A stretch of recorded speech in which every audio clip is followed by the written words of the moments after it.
Ok, estamos de vuelta. Entonces, déjenme abrir. Tengo varios archivos, pero quiero partir con el primero. Va a ser este. Ok. No, pero antes voy a volver a la fórmula.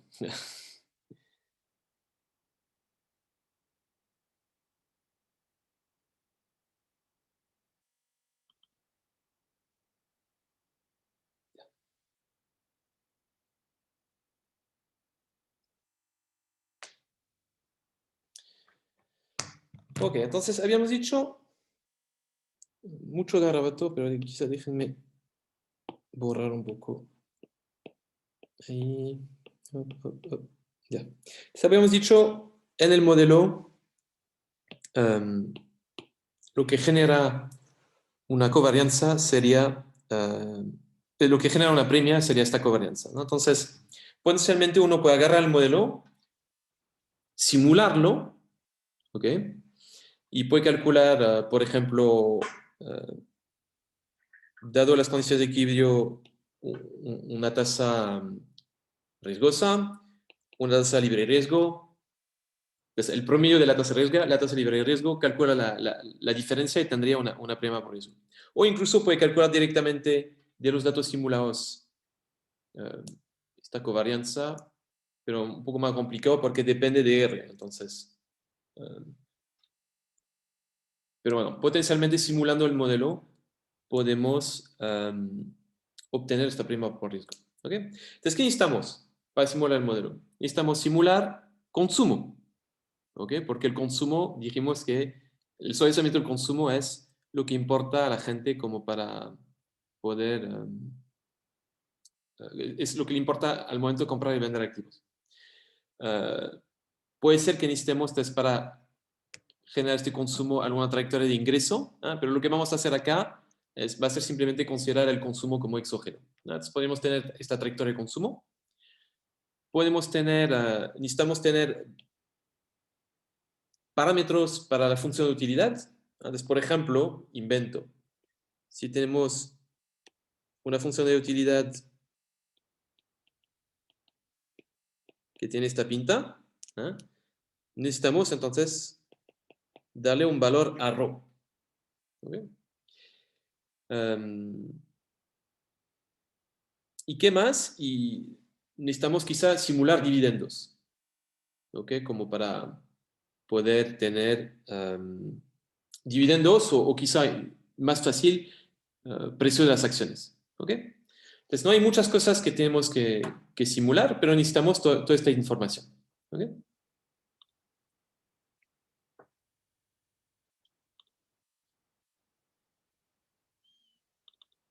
Ok, entonces acá, ya déjenme quizá ponerlo en modo paginic. Ok. Esto lo saqué de un paper de un señor que se llama Kocher Lakota, que hace una revisión un poco de esta literatura sobre la prima por riesgo. Entonces, él dice, agarra datos de consumo agregado. ¿Ok? Entonces, agarra esto. Entonces, como ven, tenemos el crecimiento del consumo desde muy para atrás. Entonces, parece que parte antes del año 1900 hasta, es un paper del 96, entonces hasta los 90, un poco viejo el paper. Pero entonces tenemos todo este consumo y a partir de ahí podemos calcular un poco distintos momentos asociados. Entonces, la tasa, cuánto en promedio crece el consumo y cómo se correlaciona con el ciclo, por ejemplo. Y además el señor tiene datos sobre la evolución de las acciones. Entonces, usa un índice que es el de Standard & Poor's. ¿Okay? Lo pone acá el gráfico de abajo. Y usa básicamente el gráfico de abajo sería el retorno del bono del tesoro, perdón, no del tesorero, del tesoro. Y esto le permitiría calcular la premia en el sentido de que la premia sería la diferencia entre el gráfico de arriba y el gráfico de abajo. ¿Ok? ¿Ok? ¿Qué obtiene el señor? Bueno, va a obtener um, un retorno cercano al 7% para la parte riesgosa. Antes el Standard & Poor's en promedio rinde un 7%. Y el bono del tesoro rinde un 1%. ¿Ok? Entonces tenemos una prima por riesgo que es alrededor del 6%, ¿no? Cuando uno compara, cuando hace la diferencia entre esos dos activos. Entonces, tengan en la cabeza este 6%. ¿Ok? Entonces, potencialmente, dándole valor a los parámetros de función de utilidad, podremos agarrar este consumo de acá, que ya tenemos simulado, o de los datos, digamos, pero meter esta trayectoria en el modelo y ver qué predice el modelo en términos de la tasa de la premia por riesgo. ¿Ok? Y hacernos la pregunta si, dado esta trayectoria, entonces la premia por riesgo que genera el modelo, ¿cómo se compara con la diferencia entre esos dos números que tenemos aquí? ¿Cómo se compara con el 6% que sí observamos en la realidad? ¿Ok?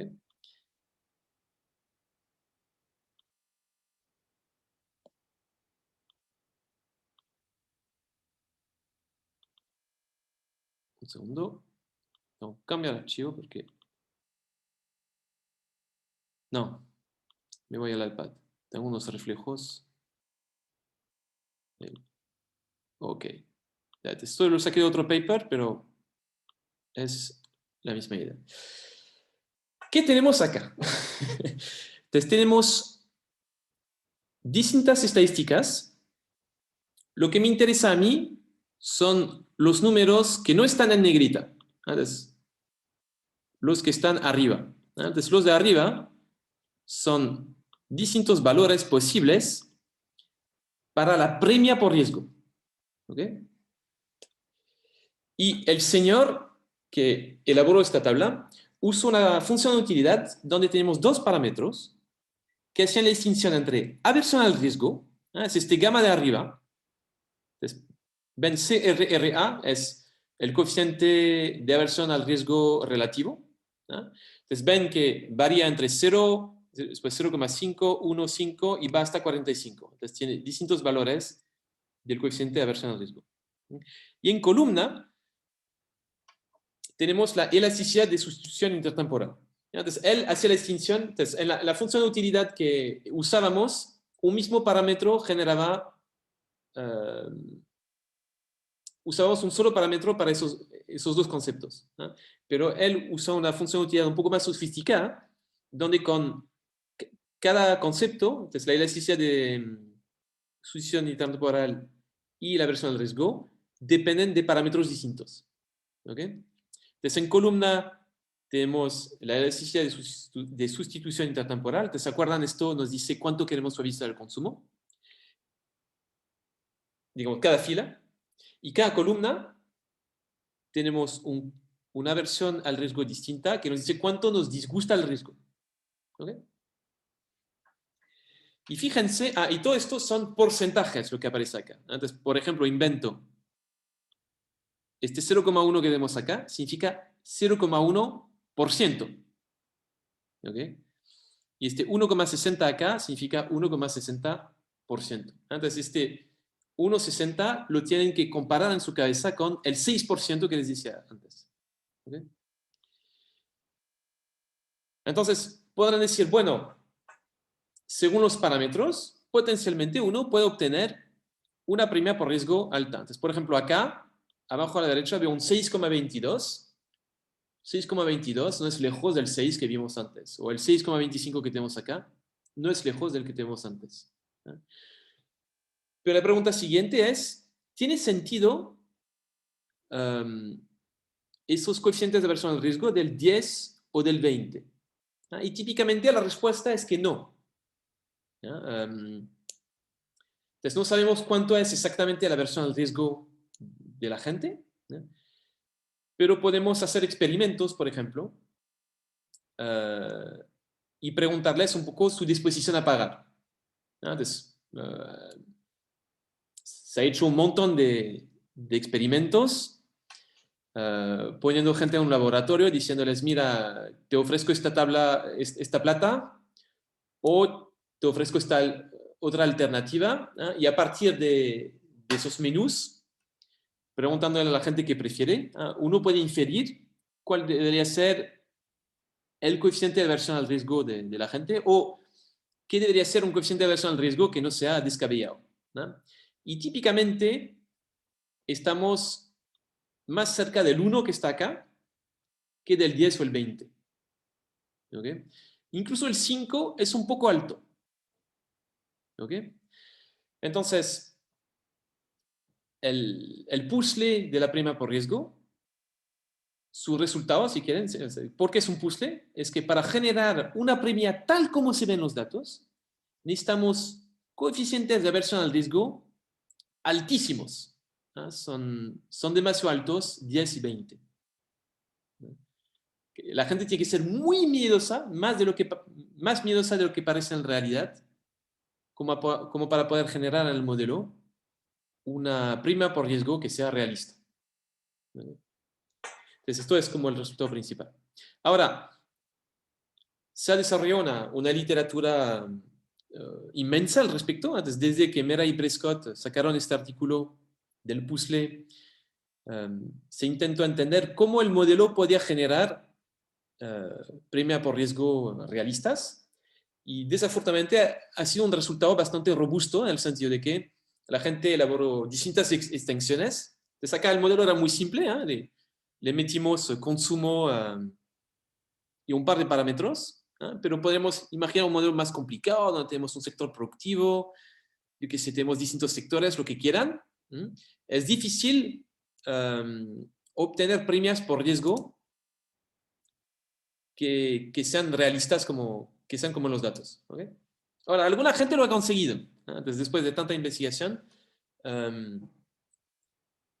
alguna gente consiguió obtener premias por riesgo un poco más alta en el modelo. Y las soluciones son parecidas a las que les había dado cuando vimos el capítulo sobre consumo. Entonces, un supuesto otra vez que tenemos en este modelo son mercados perfectos. Y cuando uno empieza a trabajar con mercados imperfectos, uno puede empezar a tener premias un poco más altas. ¿Okay? Por ejemplo,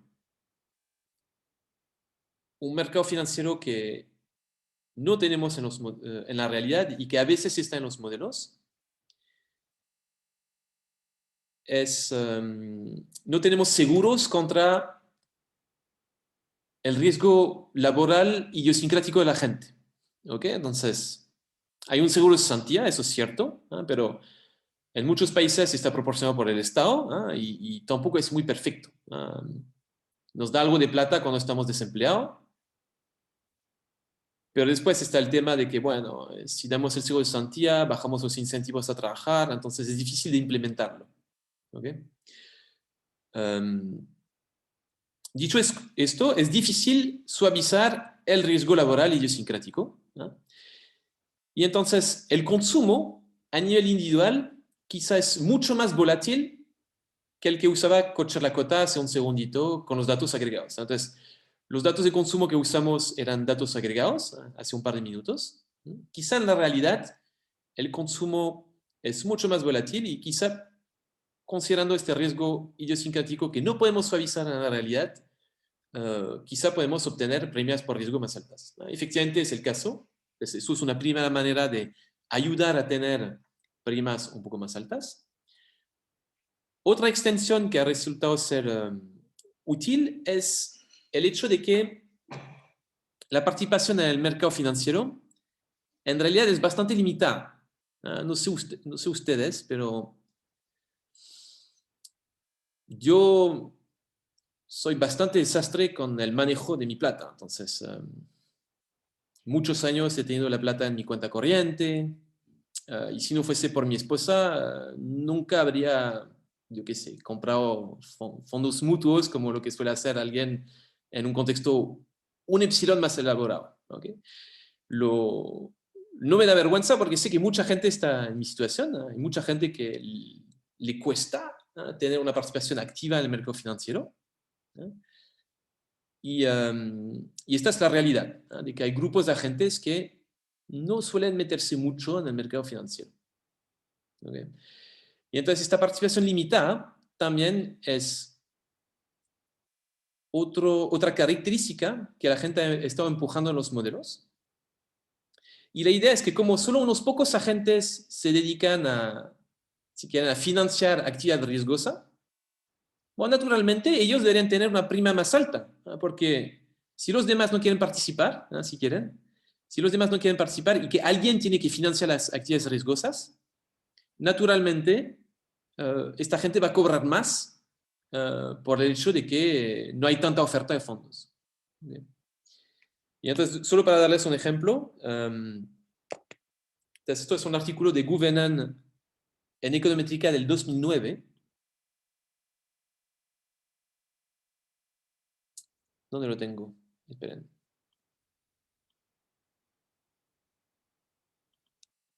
Acá. Tengo que partir.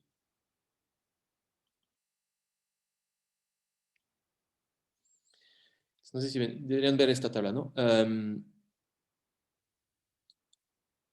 Los números, los únicos números que me interesan en esta tabla son los que puse rojo alrededor, ¿no? Entonces, el de la derecha es lo que obtienen los datos, no, en el modelo. ¿Okay? El 546 acá es la premia por riesgo que obtiene del modelo. Es un modelo con participación limitada. Entonces, hay algunos agentes que, como es costoso participar en el mercado financiero, deciden no participar. Y otros, bueno, es costoso para ellos, pero quizá tienen, están dispuestos, digamos, a participar por las preferencias que tienen, que son quizá un poco más distintas de los que no quieren participar. Y entonces, estas son las características que tenemos en el modelo. Entonces, cuando lo comparamos con el 6% que mencionamos hace un rato, el 5,46 se acerca bastante. ¿No? Pensando en el 0,1 que teníamos hace un rato. Y me van a preguntar, bueno, ¿cuál es el coeficiente de aversión al riesgo que usan? Bueno, en este modelo usan un coeficiente de riesgo, es el 6 de arriba. Entonces, hay gente que participa y que no participan, ambos tienen un coeficiente de aversión al riesgo del 6. Es un poco alto todavía, pero está lejos del 20 que les mencioné hace un rato. Entonces, pudo bajar, digamos, el coeficiente de aversión al riesgo, bajo el cual uno obtiene una premia realista. ¿Okay? Ok, entonces esto es, en resumen, la literatura sobre la premia por riesgo. Entonces, como les comentaba, el modelo de KPM de consumo desafortunadamente no consigue generar premias por riesgo que sean como en los datos. ¿Okay? Y soluciones a este problema suelen implicar mercados financieros imperfectos. Entonces puede ser un riesgo laboral demasiado alto que no podemos suavizar, que hace que el consumo individual sea demasiado volátil y entonces esto, al tener un consumo más volátil, uh, vamos a necesitar usar más los activos para suavizar el consumo y esto naturalmente va a elevar la prima por riesgo. O una segunda extensión, como la que les acabo de mostrar, es considerar una participación limitada en el mercado financiero, el hecho de que no todos participamos en el mercado financiero y entonces, bueno, como la oferta es baja, naturalmente los que sí participan van a tener que cobrar un poco más que en un contexto en que participaríamos todos. Y seguramente existen más extensiones, pero estas son como las más populares que les mencioné. Con esto doy por cerrado el capítulo sobre mercado financiero.